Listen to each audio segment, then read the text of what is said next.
So let's just imagine you're a couple of weeks down the line with your seeds. Hopefully they're going quite well. I just wanted to show you the next stage in the process. We've got some beans here that have been growing in the seed tray for a couple of weeks now. If you look carefully, the roots are just starting to appear at the bottom. These are now ready to repot. Right. So again, your soil needs to be nice and crumbly like this.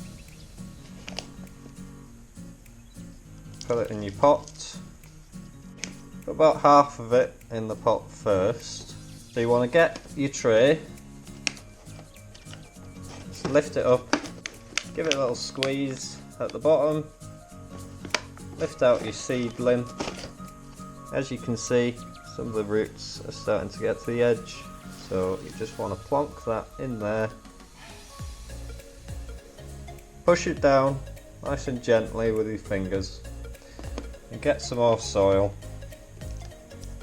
Put that around the roots. Find a decent level in the pot. It doesn't need to go all the way to the top.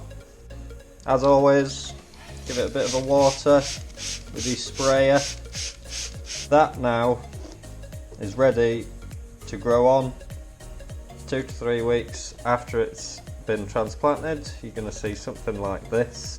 What you're going to need to do next is just get a small tray like this, put your seedling in.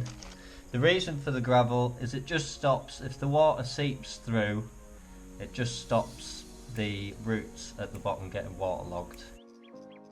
Thanks for watching. Please like and subscribe to Barrigan's Gardening, and don't forget to share and look out for new videos too.